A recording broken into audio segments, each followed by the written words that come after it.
to people because I take granted all y'all in college. Yeah, my stuff is for, except for this Superman here. Compared to you ain't. Yeah, 10th grade. Okay, but then this is something to talk and to get parents interested on what they have to do by giving some facts on that.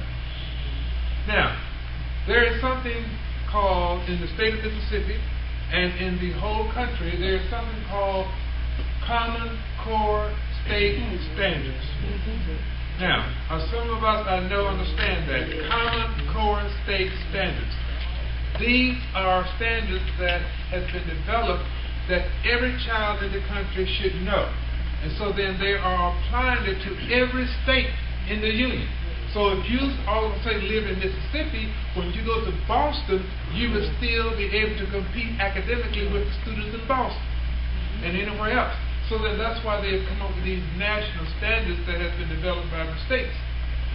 Now, there are a group of Republicans called members of the TP, the Tea Party. And so that they don't want this to happen. Because now, why they don't want this to happen? They got the thing called states' rights, and they want to say the government does not have a right to tell us what to do. But if we follow that particular concept and do not accept these Common Core state standards, then our children will be left behind if they decide to go somewhere else. They'll be there struggling, and that might encourage them to drop out of school.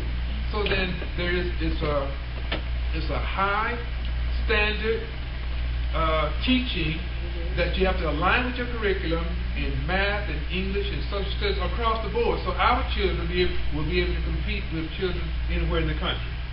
Okay? Now, let me go back a little bit. There's a strange concept among our people to believe that schools are responsible for educating our children while we go free. Must the teachers bear the cross alone? No. There's a cross for parents, grandparents, aunts. It is my responsibility. My wife and I have 4 children, Zach. And by the way, let me pause a minute. Are there any students in here that I know, or that know me? Yes. Oh, you're the Star Spangled Banner lady there. We have used that program, right? The program. Huh? Yes, the program. Ram City. This is what I remember about her. We did not have a musician. We needed somebody to sing the Star Spangled Banner. Was that at the football game? Yes, sir. She got up and did better than any of those J-Lo's and all of those. I wouldn't put a rhyme to that, but anyway. And did an excellent job in singing the Star Spangled Banner a cappella. I was so moved by that. Every time I looked at it, I looked at a real stupid smile on my face, but the smile was saying, "You are the greatest." You are the greatest. I appreciate that until this day.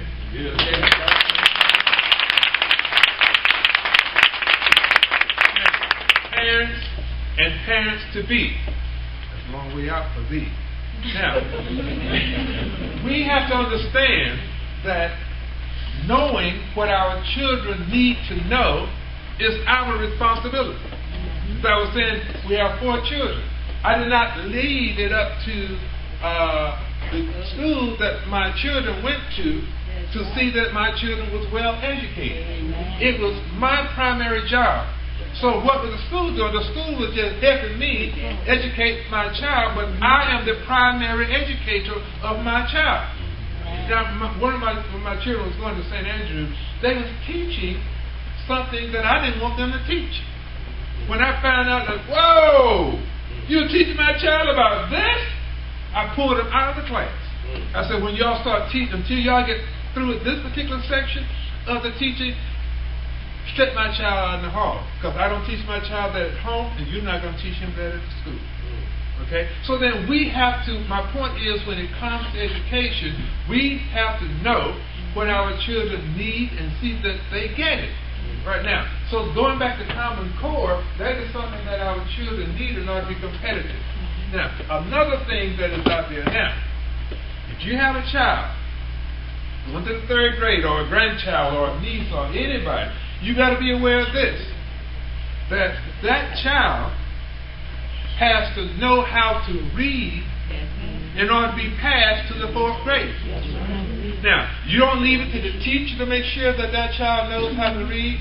It is your responsibility to see that 8 or 9-year-old child knows how to read on a comparable level.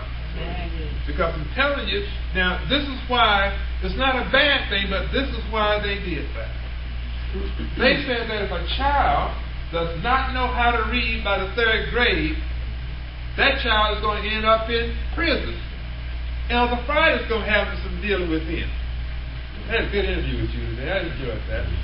Because we must understand that the statistic says that if a child cannot read by the third grade, that child will end up in the correctional facility somewhere down the line because he can't read. Now, is that in alignment with the truth then? So then that's why we getting involved in our children's education at a very young age is very important. Do not leave the education of your children to an assistant, to any one teacher. I want to come now. So how do we do that? It goes back to the interview process. When you go to the school, you have to do certain things. Don't only go up there when you're mad. That's right. There was some parents simply just neglect their children, don't see about them, and then when the children get in trouble, they want to get up there and be the hero and beat up the teacher. Somebody threatened me. You don't want my mama to come up here. I said, what is she going to do? And you threatened. I called the mama and said, your child is threatening me with you. So now, the best thing to do is to go and visit your child's school before they get into trouble. If they're going to get into trouble. Just go up there and see what is it that your child is doing to encourage your child, to encourage your teacher, and you're going to get better cooperation out of the whole system when you're there involved in your child's own education. Okay, now especially, and another thing that happens that I've learned, parents will stick with their children up till the 2nd grade. They'll walk them to school.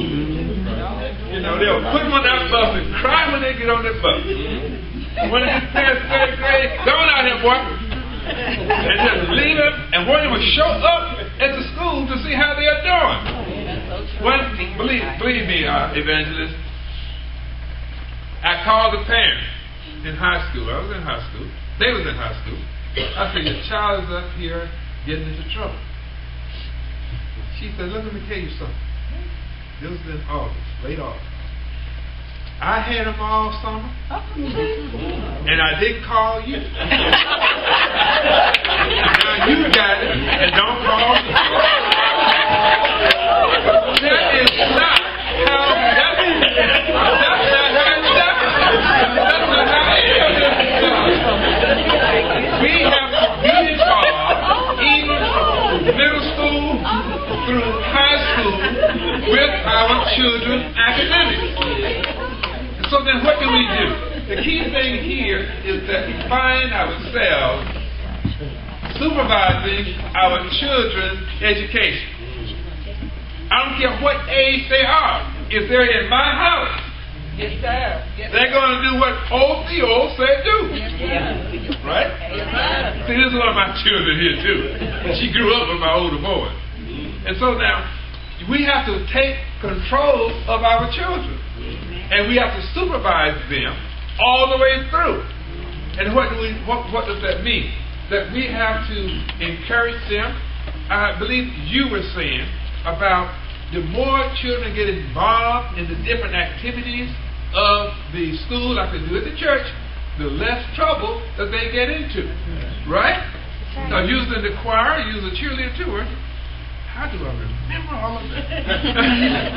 But in all seriousness, that is what we have to make sure that we keep our children involved, and then that we don't wait until a bad grade comes You know, you go and check with the teacher, check with the child.